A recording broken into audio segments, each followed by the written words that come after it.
साध पठाए आप हर हम तुम ते नाही दूर।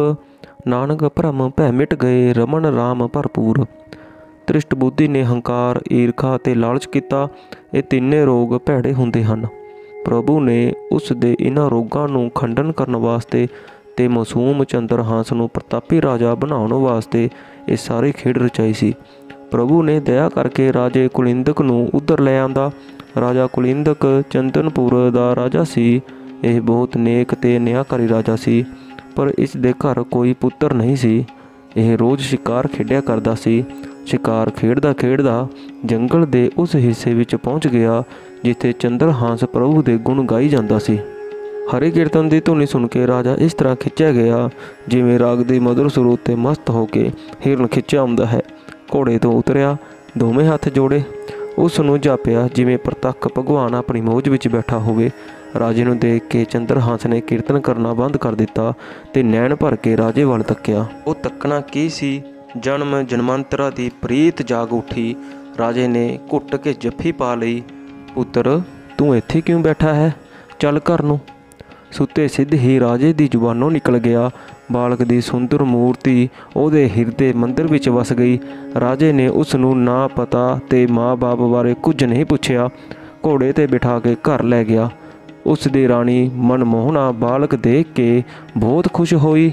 ਉਸ ਨੇ ਗੋਦ ਵਿੱਚ ਲੈ ਕੇ ਪੁੱਤਰ ਬਣਾ ਲਿਆ। ਅਗਲੇ ਦਿਨ ਸਾਰੇ ਸ਼ਹਿਰ ਵਿੱਚ ਢੰਡੋਰਾ ਫਰਾਇਆ ਗਿਆ ਕਿ ਰਾਜਾ ਕੁਲਿੰਦਕ ਇੱਕ ਲੜਕੇ ਨੂੰ ਮੁਤਬੰਨਾ ਬਣਾ ਰਿਹਾ ਹੈ। ਸ਼ਾਹੀ ਦਰਬਾਰ ਲਾ ਕੇ ਮੁਤਬੰਨਾ ਬਣਾਉਣ ਦੀ ਰਸਮ ਨੂੰ ਪੂਰਾ ਕੀਤਾ ਗਿਆ। ਸਾਰੇ ਸ਼ਹਿਰ ਵਿੱਚ ਦੀਪਮਾਲਾ ਹੋਈ, ਖੁਸ਼ੀਆਂ ਮਨਾਈਆਂ ਗਈਆਂ ਤੇ ਨੰਗਿਆਂ ਭੁੱਖਿਆਂ ਵਾਸਤੇ ਲੰਗਰ ਤੇ ਭੰਡਾਰੇ ਖੋਲ੍ਹੇ ਗਏ। ਨਿਆਸਰਾ, ਨਿਥਾਵਾਂ ਤੇ ਯਤੀਮ ਚੰਦਰਹਾਸ ਪ੍ਰਭੂ ਦੀ ਕਿਰਪਾ ਨਾਲ ਮੁੜ ਪ੍ਰਤਾਪੀ ਟੀਕਾ ਰਾਜਕੁਮਾਰ ਬਣ ਗਿਆ। ਰਾਜਾ ਕੁਲਿੰਦਕ ਨੇ ਚੰਦਰਹਾਸ ਨੂੰ ਪੜ੍ਹਾਉਣਾ ਸ਼ੁਰੂ ਕੀਤਾ। ਥੋੜ੍ਹੇ ਸਾਲਾਂ ਵਿੱਚ ਉਹ ਚੰਗਾ ਪੜ੍ਹ ਗਿਆ। ਨਾਲ ਹੀ ਚੰਗੀ ਖੁਰਾਕ ਤੇ ਬੇਫਿਕਰੀ ਦੇ ਕਾਰਨ ਤਕੜਾ ਸੁੰਦਰ ਨੌਜਵਾਨ ਹੋ ਗਿਆ। ਯੁਵਰਾਜ ਸੀ, ਪਹਿਲਾਂ ਵੀ ਰਾਜੇ ਦਾ ਪੁੱਤਰ ਸੀ, ਇਸ ਕਰਕੇ ਬਾਹੂਬਲ ਤੇ ਹਿਰਦੇ ਵਿੱਚ ਅਣਖ ਸੀ। ਉਸ ਨੇ ਸੈਨਾ ਲੈ ਕੇ ਨਿੱਕੇ ਨਿੱਕੇ ਰਜਵਾੜਿਆਂ ਨੂੰ ਫਤਿਹ ਕਰਕੇ ਚੰਦਨਪੁਰ ਦੇ ਰਾਜ ਵਿੱਚ ਮਿਲਾ ਲਿਆ ਤੇ ਚੰਦਨਪੁਰ ਦਾ ਰਾਜ ਵਧਾ ਲਿਆ। ਥੋੜ੍ਹੇ ਸਾਲਾਂ ਵਿੱਚ ਹੀ ਦੂਣਾ ਰਾਜ ਵੱਧ ਗਿਆ। ਪਾਪੀ ਆਤਮਾ ਤ੍ਰਿਸ਼ਟ ਬੁੱਧੀ ਨੂੰ ਵੀ ਪਤਾ ਲੱਗ ਗਿਆ ਕਿ ਚੰਦਨਪੁਰ ਦੇ ਰਾਜੇ ਨੇ ਜੰਗਲ ਵਿੱਚੋਂ ਇੱਕ ਲੜਕਾ ਲਿਆ ਕੇ ਮੁਤਬੰਨਾ ਬਣਾਇਆ ਹੈ। ਉਸ ਮੁਤਬੰਨੇ ਨੇ ਰਾਜ ਨੂੰ ਵਧਾ ਦਿੱਤਾ ਹੈ। ਉਹ ਬਹੁਤ ਬੜੀ ਤੇ ਸੁੰਦਰ ਯੁਵਰਾਜ ਹੈ। ਬਹਾਨੇ ਨਾਲ ਤ੍ਰਿਸ਼ਟ ਬੁੱਧੀ ਚੰਦਨਪੁਰ ਆ ਗਿਆ। ਚੰਦਨਪੁਰ ਦੀ ਰਿਆਸਤ ਕਿਉਂਕਿ ਕੁੰਤਲਪੁਰ ਦੇ ਅਧੀਨ ਸੀ, ਉਸ ਨੂੰ ਟੈਕਸ ਦਿਆ ਕਰਦਾ ਸੀ। ਇਸ ਕਰਕੇ ਰਾਜੇ ਕੁਲਿੰਦਕ ਨੇ ਤ੍ਰਿਸ਼ਟ ਬੁੱਧੀ ਦਾ ਬਹੁਤ ਸਤਿਕਾਰ ਕੀਤਾ। ਜਿਸ ਵੇਲੇ ਚੰਦਰਹਾਸ ਤ੍ਰਿਸ਼ਟ ਬੁੱਧੀ ਦੇ ਮੱਥੇ ਲੱਗਾ ਤਾਂ ਉਸ ਨੇ ਨੀਝ ਲਾ ਕੇ ਪਛਾਣਨ ਦਾ ਯਤਨ ਕੀਤਾ। ਪਰਦੇ ਨਾਲ ਪਾਸੇ ਕਰਕੇ ਪੁੱਛ ਵੀ ਲਿਆ ਕਿ ਕੀ ਤੂੰ ਕਦੀ ਕੁੰਤਲਪੁਰ ਗਿਆ ਸੀ? ਭੋਲੇ ਚੰਦਰਹਾਸ ਨੇ ਸੱਚ ਦੱਸ ਦਿੱਤਾ ਕਿ ਉਹ ਸੰਤ ਮੰਡਲੀ ਕੋਲ ਰਹਿੰਦਾ ਸੀ। ਇਹ ਸੁਣ ਕੇ ਤ੍ਰਿਸ਼ਟ ਬੁੱਧੀ ਦਾ ਪਾਪੀ ਮਨ ਤੜਪ ਉੱਠਿਆ। ਸੰਤ ਬਚਨ ਪੂਰੇ ਹੋਣ ਦੇ ਭੈ ਨੇ ਉਸ ਦੇ ਸਰੀਰ ਤੇ ਹਿਰਦੇ ਨੂੰ ਕੰਬਾ ਦਿੱਤਾ। ਉਹ ਮਨ ਹੀ ਮਨ ਸੋਚਣ ਲੱਗਾ, ਉਫ, ਇਸ ਦੁਸ਼ਟ ਬਾਲਕ ਜਲਾਦਾਂ ਕੋਲੋਂ ਇਹ ਕਿਵੇਂ ਬਚ ਗਿਆ? ਮੈਂ ਹੁਣ ਜ਼ਰੂਰ ਇਸ ਨੂੰ ਮਰਵਾਵਾਂਗਾ। ਇਹ ਜਿਉਂਦਾ ਨਹੀਂ ਰਹਿਣਾ ਚਾਹੀਦਾ। ਇਸ ਦੇ ਪਿੱਛੋਂ ਤ੍ਰਿਸ਼ਟ ਬੁੱਧੀ ਰਾਜੇ ਕੁਲਿੰਦਕ ਕੋਲ ਪੁੱਜਾ। ਉਸ ਨੂੰ ਇਕਾਂਤ ਵਿੱਚ ਲਿਜਾ ਕੇ ਕਹਿਣ ਲੱਗਾ, ਹੇ ਰਾਜਨ, ਆਪ ਨੇ ਬਹੁਤ ਵੱਡਾ ਪਾਪ ਕੀਤਾ ਹੈ। ਪਾਪ ਕਰਨ ਲੱਗਿਆ ਕੁੰਤਲਪੁਰ ਰਾਜੇ ਨੂੰ ਪਤਾ ਨਹੀਂ ਦਿੱਤਾ। ਉਹ ਪਾਪ ਜਾਂ ਦੋਸ਼ ਇਹ ਹੈ ਕਿ ਅਵਾਰਾ ਲੜਕਾ ਜੰਗਲ ਵਿੱਚੋਂ ਫੜ ਕੇ ਮੁਤਮੰਨਾ ਬਣਾ ਲਿਆ। ਇਹ ਵੀ ਪਤਾ ਨਹੀਂ ਦਿੱਤਾ ਕਿ ਉਹ ਕਿਸ ਜਾਤੀ ਦਾ ਹੈ। ਹੁਣ ਇਹ ਰਾਜ ਦਾ ਮਾਲਕ ਬਣੇਗਾ। ਰਾਜੇ ਕੁੰਤਲਪੁਰ ਨੇ ਅਸਲ ਵਿੱਚ ਮੈਨੂੰ ਗੁਪਤ ਰੂਪ ਵਿੱਚ ਇਸ ਦੀ ਪੜਤਾਲ ਵਾਸਤੇ ਭੇਜਿਆ ਹੈ, ਪਰ ਮੈਂ ਆਪ ਦਾ ਹਿੱਤੂ ਹਾਂ। ਮੈਂ ਨਹੀਂ ਚਾਹੁੰਦਾ ਕਿ ਮੇਰੇ ਰਾਹੀਂ ਆਪ ਦਾ ਦਿਲ ਦੁਖੇ। ਮੈਂ ਇਹ ਭੇਤ ਗੁਪਤ ਰੱਖਦਾ ਹਾਂ। ਆਪ ਇਸ ਯੁਵਰਾਜ ਨੂੰ ਕੁੰਤਲਪੁਰ ਭੇਜੀਏ। ਇਸ ਦੀ ਨੁਹਾਰ ਚੰਗੀ ਹੈ। ਦੇਖ ਕੇ ਰਾਜੇ ਨੂੰ ਭਰੋਸਾ ਹੋ ਜਾਵੇਗਾ ਕਿ ਸ਼ਾਇਦ ਇਹ ਲੜਕਾ ਕੋਈ ਰਾਜਕੁਮਾਰ ਹੀ ਸੀ। ਨਾਲੇ ਯੁਵਰਾਜ ਸਿਆਣਾ ਹੈ, ਆਪੇ ਸਮਝਾ ਦੇਵੇਗਾ। ਇਸ ਵਿੱਚ ਹਰਜ ਕੋਈ ਨਹੀਂ। ਕੁਲਿੰਦਕ, ਜ਼ਰੂਰ ਭੇਜ ਦਿਓ। ਮੈਂ ਤਾਂ ਆਪਣੇ ਵੱਲੋਂ ਜੋ ਕੁਝ ਕੀਤਾ ਹੈ ਪ੍ਰਜਾ ਦੇ ਹਿੱਤ ਵਿੱਚ ਕੀਤਾ ਹੈ। ਮੇਰੀ ਨਿੱਜੀ ਤਾਂ ਕੋਈ ਕਾਮਨਾ ਨਹੀਂ ਹੈ। ਯੁਵਰਾਜ ਜਾਪਦਾ ਤਾਂ 16 ਆਨੇ ਰਾਜਕੁਮਾਰ ਹੀ ਹੈ। ਤ੍ਰਿਸ਼ਟ ਬੁੱਧੀ ਨੇ ਕੁਲਿੰਦਕ ਕੋਲੋਂ ਪੁੱਛ ਕੇ ਚੰਦਰਹਾਸ ਨੂੰ ਕੁੰਤਲਪੁਰ ਜਾਣ ਵਾਸਤੇ ਤਿਆਰ ਕਰ ਲਿਆ। ਜਵਾਨ ਭੈ ਰਹਿਤ ਹੁੰਦੇ ਹਨ, ਉਹਨਾਂ ਵਿੱਚ ਡਰ ਫਿਕਰ ਦੀ ਕੋਈ ਚੀਜ਼ ਮੌਜੂਦ ਨਹੀਂ ਹੁੰਦੀ। ਚੰਦਰਹਾਸ ਨੇ ਨਿਡਰਤਾ ਨਾਲ ਤ੍ਰਿਸ਼ਟ ਬੁੱਧੀ ਨੂੰ ਉੱਤਰ ਦਿੱਤਾ, ਪਿਤਾ ਜੀ, ਜਿੱਥੇ ਭੇਜੋਗੇ ਜਾਣ ਨੂੰ ਤਿਆਰ ਹਾਂ। ਮੇਰਾ ਠਾਕੁਰ ਮੇਰੇ ਨਾਲ ਹੈ। ਮੈਨੂੰ ਕੋਈ ਡਰ, ਕੋਈ ਚਿੰਤਾ ਨਹੀਂ ਹੈ। ਕੁਟਲ ਆਤਮਾ ਤ੍ਰਿਸ਼ਟ ਬੁੱਧੀ ਬੋਲਿਆ, ਬੇਟਾ, आपने कुंतलपुर दे राजे नूं मिलना है, पर पहला मेरे बेटे मदन नूं मिल के। मदन फिर तैनूं राजे कोल लैके जावेगा। राजा जी जो पुछणगे उन्हां नूं योग उत्तर दे के आना। राजा जी की इच्छा है आप नूं मिलण दी। ਇਹ ਆਖਣ ਪਿੱਛੋਂ ਧ੍ਰਿਸ਼ਟ ਬੁੱਧੀ ਨੇ ਇੱਕ ਪੱਤਰਿਕਾ ਲਿਖ ਦਿੱਤੀ। ਨਾਲ ਹੀ ਚੰਦਰਹਾਸ ਨੂੰ ਪੱਕੀ ਕੀਤੀ ਕਿ ਉਹ ਰਾਹ ਵਿੱਚ ਇਸ ਪੱਤਰਿਕਾ ਨੂੰ ਖੋਲ੍ਹ ਕੇ ਨਾ ਪੜ੍ਹੇ। ਪਰਾਈ ਚਿੱਠੀ ਪੜ੍ਹਨਾ ਪਾਪ ਹੈ। ਯੁਵਰਾਜ ਚੰਦਰਹਾਸ ਚਿੱਠੀ ਲੈ ਕੇ ਘੋੜੇ ਉੱਤੇ ਸਵਾਰ ਹੋ ਗਿਆ। ਮਨੁੱਖ ਜੋ ਕੁਝ ਕਰਨਾ ਲੋਚਦਾ ਹੈ ਉਹ ਕੁਝ ਨਹੀਂ ਹੁੰਦਾ। ਲਾਲਚੀ ਮਨੁੱਖ ਤਾਂ ਰਾਤ ਨੂੰ ਸਾਰਾ ਨਗਰ ਮਾਰ ਕੇ ਧਨ ਸੰਪਤੀ ਲੁੱਟਣਾ ਚਾਹੁੰਦਾ ਹੈ, ਪਰ ਇਸ ਤਰ੍ਹਾਂ ਨਹੀਂ ਹੁੰਦਾ, ਕਿਉਂਕਿ ਪ੍ਰਭੂ ਦੀ ਮਰਜ਼ੀ ਕੁਝ ਹੋਰ ਹੁੰਦੀ ਹੈ। ਹੁੰਦਾ ਉਹ ਕੁਝ ਹੈ ਜੋ ਅਕਾਲ ਪੁਰਖ ਵਾਹਿਗੁਰੂ ਦੇ ਮਨ ਨੂੰ ਭਾਉਂਦਾ ਹੈ। ਜੇ ਬੰਦੇ ਦੇ ਹੱਥ ਵੱਸ ਦੀ ਖੇਡ ਹੋਵੇ ਤਾਂ ਬਾਂਦਰ ਦੀ ਤਰ੍ਹਾਂ ਪਤਾ ਨਹੀਂ ਕਿੰਨੇ ਘਰ ਰੋਜ਼ ਦੇ ਉਜਾੜੇ। ਧ੍ਰਿਸ਼ਟ ਬੁੱਧੀ ਚੰਦਰਹਾਸ ਨੂੰ ਹਰ ਕੀਮਤ ਉੱਤੇ ਖਤਮ ਕਰਨਾ ਚਾਹੁੰਦਾ ਸੀ। ਉਹ ਜ਼ਬਾਨੋਂ ਮਿੱਠਾ ਤੇ ਆਤਮਾ ਦਾ ਕੋੜਾ ਤੇ ਪਾਪੀ ਸੀ। ਉਸਨੇ ਗੁਪਤ ਢੰਗ ਨਾਲ ਆਪਣੇ ਪੁੱਤਰ ਮਦਨ ਨੂੰ ਚਿੱਠੀ ਲਿਖੀ ਕਿ ਇਸ ਗਬਰੂ ਨੂੰ ਬਿਖ ਦੇ ਕੇ ਭਾਵ ਜ਼ਹਿਰ ਦੇ ਕੇ ਮਾਰ ਦਿਓ ਤਾਂ ਕਿ ਮੇਰੇ ਹਿਰਦੇ ਨੂੰ ਠੰਡ ਪੈ ਜਾਵੇ। ਜਵਾਨੀ ਵਿੱਚ ਮਖਮੂਰ ਚੰਦਰਹਾਸ ਨੇ ਚਿੱਠੀ ਨਹੀਂ ਖੋਲ੍ਹੀ। ਘੋੜੇ ਨੂੰ ਨਸਾਈ ਕੁੰਤਲਪੁਰ ਪੰਧ ਮੁਕਾਈ ਗਿਆ। ਅਜੇ ਥੋੜ੍ਹਾ ਜਿਹਾ ਦਿਨ ਰਹਿੰਦਾ ਸੀ ਕਿ ਕੁੰਤਲਪੁਰ ਦੇ ਸ਼ਾਹੀ ਬਾਗ ਕੋਲ ਪਹੁੰਚਾ। ਸਰੋਵਰ ਦੇ ਕਿਨਾਰੇ ਘੋੜੇ ਨੂੰ ਬੰਨ੍ਹਿਆ ਤੇ ਥਕੇਮਾ ਲਾਹੁਣ ਵਾਸਤੇ ਇੱਕ ਸੰਗਮਰਮਰ ਦੀ ਸ਼ੀਲਾ ਉੱਤੇ ਲੇਟ ਗਿਆ।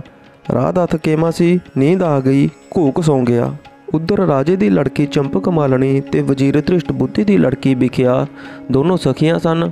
ਉਹ ਸ਼ਾਮ ਵੇਲੇ ਬਾਗ ਦੀ ਸੈਰ ਕਰਦੀਆਂ ਨਿਕਲੀਆਂ। ਚੰਚਲ ਮਨ ਸੁੰਦਰ ਰਾਜਕੁਮਾਰੀਆਂ ਹੱਸਦੀਆਂ ਖੇਡਦੀਆਂ ਸਰੋਵਰ ਕਿਨਾਰੇ ਪੁੱਜ ਗਈਆਂ। ਉਹਨਾਂ ਨੇ ਚੰਦਰਹਾਸ ਨੂੰ ਸੁੱਤਾ ਦੇਖਿਆ। ਮਨ ਹੀ ਮਨ ਕੁਝ ਨਾ ਕੁਝ ਸੋਚਦੀਆਂ ਹੋਈਆਂ ਯੁਵਰਾਜ ਵੱਲ ਤੱਕਦੀਆਂ ਰਹੀਆਂ। ਉਹਨਾਂ ਦਾ ਦਿਲ ਸੁੱਤੇ ਨੂੰ ਜਗਾਉਣ ਨੂੰ ਨਹੀਂ ਕੀਤਾ। ਰਾਜ ਕੰਨਿਆ ਤਾਂ ਅੱਗੇ ਲੰਘ ਗਈ, ਪਰ ਬਿਖਿਆ ਦੇ ਪੈਰ ਨਾ ਹਿੱਲੇ। ਉਹ ਚੰਦਰਹਾਸ ਵੱਲ ਦੇਖ ਕੇ ਅੱਖਾਂ ਰਾਹੀਂ ਉਸ ਦੀ ਸੂਰਤ ਪੀਂਦੀ ਰਹੀ। ਰਾਜਕੁਮਾਰ ਦੇ ਅੱਧ ਮਿੱਟੇ ਨੈਣ ਉਸ ਨੂੰ ਚੰਗੇ ਲੱਗਦੇ ਸਨ। ਦੇਖਦਿਆਂ ਦੇਖਦਿਆਂ ਉਸ ਦੀ ਨਿਗਾਹ ਯੁਵਰਾਜ ਦੀ ਪੱਗ ਵਿੱਚ ਪਈ, ਜਿਸ ਵਿੱਚ ਉਸ ਦੀ ਚਿੱਠੀ ਟੰਗੀ ਹੋਈ ਸੀ। ਚੰਚਲ ਮਨ ਬਿਖਿਆ ਨੇ ਮਲਕੜੇ ਜਿਹੇ ਚਿੱਠੀ ਖਿੱਚ ਲਈ। ਉਸ ਨੂੰ ਪੜ੍ਹ ਕੇ ਹੈਰਾਨ ਹੋਈ। ਉਹ ਚਿੱਠੀ ਉਸ ਦੇ ਬਾਪ ਦੀ ਲਿਖਤ ਤੇ ਉਸ ਦੇ ਭਰਾ ਮਦਨ ਨੂੰ ਸੰਬੋਧਨ ਕੀਤੀ ਹੋਈ ਸੀ, ਪਰ ਜੋ ਕੁਝ ਲਿਖਿਆ ਸੀ ਉਹ ਕੁਝ ਬਹੁਤ ਬੁਰਾ ਸੀ। ਉਸ ਨੇ ਪੜ੍ਹਿਆ ਇੱਕ ਵਾਰ ਵੀ ਨਹੀਂ, ਸਗੋਂ ਕਈ ਵਾਰ ਪੜ੍ਹਿਆ। ਲਿਖਿਆ ਸੀ, ਮਦਨ ਇਸ ਨੂੰ ਬਿਖ ਦੇ ਦੇਣੀ, ਮੇਰੀ ਆਤਮਾ ਸ਼ਾਂਤ ਹੋ ਜਾਵੇਗੀ। ਤੇਰਾ ਬਾਪ ਧ੍ਰਿਸ਼ਟ ਬੁੱਧੀ। ਬਿਖਿਆ ਸੋਚਣ ਲੱਗੀ ਕਿ ਮੇਰੇ ਬਾਪ ਦਾ ਤੇ ਇਸ ਸੁੰਦਰ ਯੁਵਰਾਜ ਦਾ ਕੀ ਵੈਰ ਹੈ ਜੋ ਇਸ ਨੂੰ ਮਰਵਾਉਣਾ ਚਾਹੁੰਦਾ ਹੈ। ਨਹੀਂ, ਮੈਂ ਨਹੀਂ ਮਰਨ ਦੇਵਾਂਗੀ। ਇਹ ਮੇਰੇ ਪਤੀ ਬਣਨ ਯੋਗ ਹੈ, ਮੈਂ ਇਸ ਨਾਲ ਵਿਆਹ ਕਰਵਾਵਾਂਗੀ। ਇਹ ਆਖ ਕੇ ਬਿਖਿਆ ਉੱਥੋਂ ਨੱਠ ਗਈ।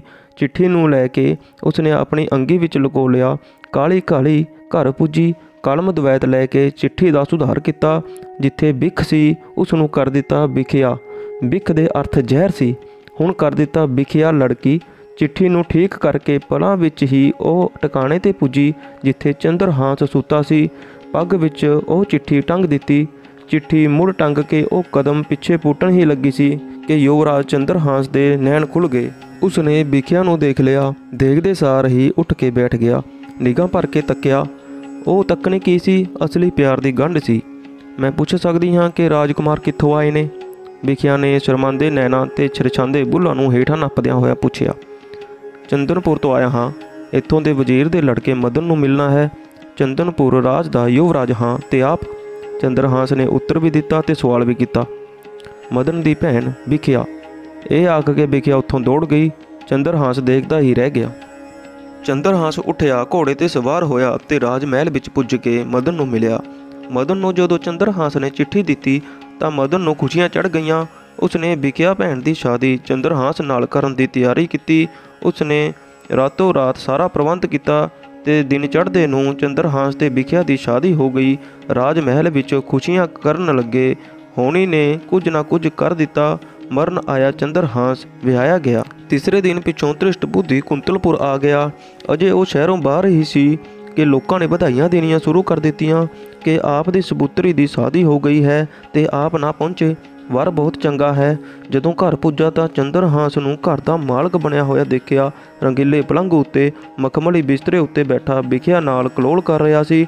ਉਸ ਨੇ ਧ੍ਰਿਸ਼ਟ ਬੁੱਧੀ ਨੂੰ ਸੋਹਰਾ ਸਮਝ ਕੇ ਮੱਥਾ ਟੇਕਿਆ। ਪਾਪੀ ਆਤਮਾ ਨੇ ਦਿਲ ਦੀ ਗੱਲ ਪ੍ਰਗਟ ਨਹੀਂ ਕੀਤੀ।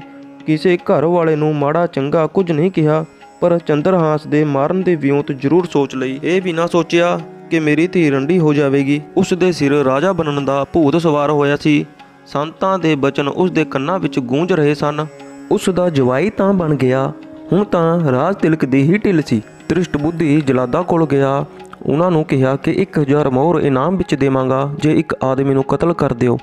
ਉਹ ਆਦਮੀ ਭਵਾਨੀ ਦੇ ਮੰਦਰ ਸ਼ਾਮਾਂ ਨੂੰ ਪੂਜਾ ਦੀ ਸਮੱਗਰੀ ਲੈ ਕੇ ਪਹੁੰਚੇਗਾ। ਬਿਨਾਂ ਕਿਸੇ ਪੁੱਛ ਗਿੱਛ ਦੇ ਉਸ ਨੂੰ ਕਤਲ ਕਰ ਦੇਣਾ ਤੇ ਆ ਕੇ ਇਨਾਮ ਲੈ ਜਾਣਾ। ਜਲਾਦਾ ਨੇ 500 ਮੋਹਰ ਪਹਿਲਾਂ ਵਸੂਲ ਕਰ ਲਈ। ਭਵਾਨੀ ਦੇ ਮੰਦਰ ਪਹੁੰਚ ਕੇ ਆਦਮੀ ਦੀ ਉਡੀਕ ਕਰਨ ਲੱਗੇ।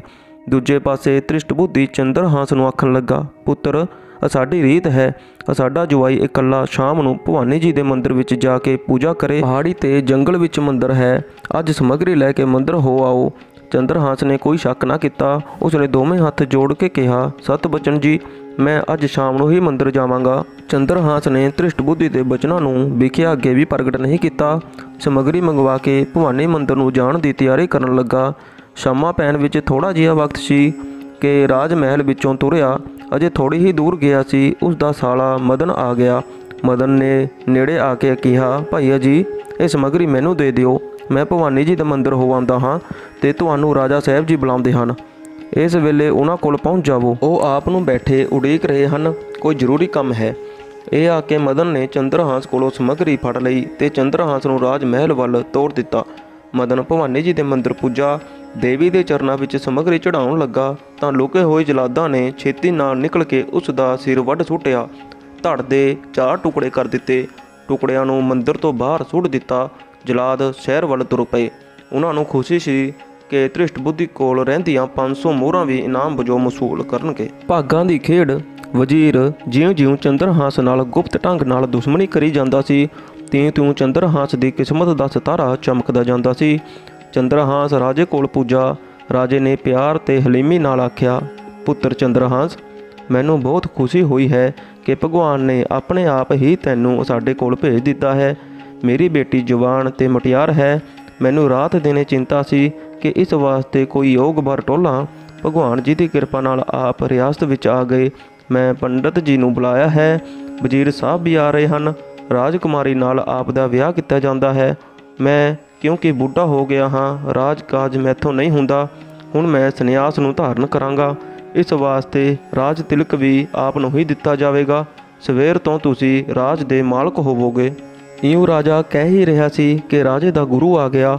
ਗੁਰੂ ਜੀ ਦੇ ਪਿੱਛੇ ਵਜ਼ੀਰ ਧ੍ਰਿਸ਼ਟ ਬੁੱਧੀ ਜੀ ਵੀ ਹਲੂਣੇ ਖਾਂਦੇ ਆ ਪੁੱਜੇ।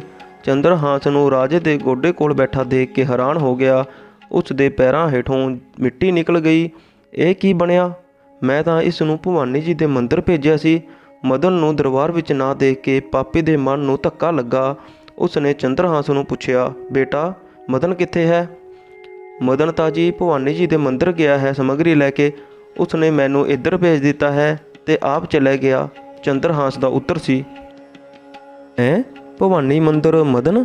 ਵਜ਼ੀਰ ਪੂਰੀ ਗੱਲ ਵੀ ਨਾ ਕਰ ਸਕਿਆ ਤੇ ਸਿਰ ਤੇ ਪੈਰ ਰੱਖ ਕੇ ਰਾਜੇ ਦੀ ਹਜ਼ੂਰੀ ਵਿੱਚੋਂ ਨਿਕਲ ਗਿਆ। ਸਾਰੇ ਹੈਰਾਨ ਸਨ। ਕੁਦਰਤ ਦੇ ਰੰਗ। ਖੈਰ, ਉਸ ਦੀ ਗੈਰ ਹਾਜ਼ਰੀ ਨੂੰ ਕਿਸੇ ਨੇ ਬਹੁਤਾ ਅਨੁਭਵ ਨਾ ਕੀਤਾ। ਚੰਦਰਹਾਸ ਤੇ ਚੰਪਕ ਮਾਲਣੀ ਦਾ ਵਿਆਹ ਵੈਦਿਕ ਰੀਤੀ ਨਾਲ ਕਰਕੇ ਰਾਜੇ ਦੇ ਗੁਰੂ ਨੇ ਚੰਦਰਹਾਸ ਨੂੰ ਰਾਜ ਤਿਲਕ ਲਾ ਦਿੱਤਾ ਤੇ ਖੁਸ਼ੀਆਂ ਦੇ ਵਾਜੇ ਵਜਾਏ ਗਏ। ਸਵੇਰ ਹੋਈ। ਸ਼ਹਿਰ ਤੇ ਰਾਜ ਵਿੱਚ ਢੰਡੋਰਾ ਫਰਾ ਦਿੱਤਾ ਕਿ ਅੱਜ ਤੋਂ ਕੁੰਤਲਪੁਰ ਤੇ ਕੁੰਤਲਪੁਰ ਦੀ ਰਿਆਸਤਾਂ ਦਾ ਰਾਜਾ ਚੰਦਰਹਾਸ ਹੈ। ਰਾਜੇ ਨੇ ਉਸ ਨੂੰ ਰਾਜ ਤਿਲਕ ਦੇ ਦਿੱਤਾ। ਆਪਣੀ ਪੁੱਤਰੀ ਚੰਪਕ ਮਾਲਣੀ ਦੀ ਸ਼ਾਦੀ ਵੀ ਚੰਦਰਹਾਸ ਨਾਲ ਕਰ ਦਿੱਤੀ ਹੈ। ਵੱਡੇ ਰਾਜਾ ਜੀ ਅੱਜ ਤੋਂ ਪ੍ਰਭੂ ਭਗਤੀ ਵਾਸਤੇ ਸੰਨਿਆਸੀ ਹੋ ਕੇ ਜੰਗਲ ਵਿੱਚ ਜਾ ਰਹੇ ਹਨ। ਢੰਡੋਰਾ ਸ਼ਹਿਰ ਵਿੱਚ ਫਿਰ ਹੀ ਰਿਹਾ ਸੀ ਕਿ ਰਾਜੇ ਨੂੰ ਖਬਰ ਮਿਲੀ ਕਿ ਮਦਨ ਅਤੇ ਧ੍ਰਿਸ਼ਟ ਬੁੱਧੀ ਭਵਾਨੀ ਜੀ ਦੇ ਮੰਦਰ ਅੱਗੇ ਕਤਲ ਹੋ ਗਏ ਹਨ। ਇਹ ਸੁਣਦੇ ਸਾਰ ਚੰਦਰਹਾਸ ਵਿਖਿਆ ਤੇ ਚੰਪਕਾ ਮਾਲਣੀ ਨੂੰ ਨਾਲ ਲੈ ਕੇ ਭਵਾਨੀ ਮੰਦਰ ਪੁੱਜਾ। ਅੱਗੇ ਸੱਚਮੁੱਚ ਦੋਹਾਂ ਦਾ ਖੂਨ ਹੋ ਗਿਆ ਸੀ। ਮਦਨ ਨੂੰ ਤਾਂ ਜਲਾਦਾ ਮਾਰ ਦਿੱਤਾ ਸੀ ਤੇ ਧ੍ਰਿਸ਼ਟ ਬੁੱਧੀ ਨੇ ਆਪ ਆਤਮਘਾਤ ਕਰ ਲਿਆ ਸੀ। ਦੋਹਾਂ ਦੀਆਂ ਮੌਤਾਂ ਨੂੰ ਦੇਖ ਕੇ ਭਗਤ ਚੰਦਰਹਾਸ ਉਦਾਸ ਹੋ ਗਿਆ। ਉਸ ਨੇ ਖਿਆਲ ਕੀਤਾ ਕਿ ਇਹ ਮੇਰੇ ਹੀ ਕਾਰਨ ਖੂਨ ਹੋਏ ਹਨ। ਪਾਪ ਦਾ ਭਾਗੀ ਮੈਂ ਹਾਂ। ਮੇਰਾ ਜਿਉਣਾ ਮਾੜਾ ਹੈ ਤੇ ਮਰਨਾ ਚੰਗਾ। ਉਸ ਨੇ ਕਟਾਰ ਮਿਆਨੋ ਵਿੱਚ ਖਿੱਚ ਲਈ ਤੇ ਆਪਣੇ ਕਲੇਜੇ ਵਿੱਚ ਮਾਰਨ ਹੀ ਲੱਗਾ ਤਾਂ ਦੇਵੀ ਨੇ ਪ੍ਰਗਟ ਹੋ ਕੇ ਉਸ ਦੇ ਹੱਥ ਨੂੰ ਘੁੱਟ ਲਿਆ। ਇਹ ਕੌਤਕ ਦੇਖ ਕੇ ਵਿਖਿਆ ਅਤੇ ਚੰਪਕਾ ਮਾਲਣੀ ਹੈਰਾਨ ਵੀ ਹੋਈਆਂ ਤੇ ਭੈਭੀਤ ਵੀ। ਦੇਵੀ ਨੇ ਚੰਦਰਹਾਸ ਨੂੰ ਗੋਦ ਵਿੱਚ ਲੈ ਕੇ ਮਿੱਠੇ ਸ਼ਬਦਾਂ ਵਿੱਚ ਕਿਹਾ, ਪੁੱਤਰ, ਆਤਮਘਾਤ ਕਰਨਾ ਯੋਗ ਨਹੀਂ। ਇਹ ਪਾਪੀ ਤੈਨੂੰ ਮਾਰਨਾ ਚਾਹੁੰਦਾ ਸੀ, ਪਰ ਮਰ ਇਸ ਦਾ ਪੁੱਤਰ ਗਿਆ ਜਿਸ ਦਾ ਦੁੱਖ ਨਾ ਝੱਲ ਸਕਿਆ।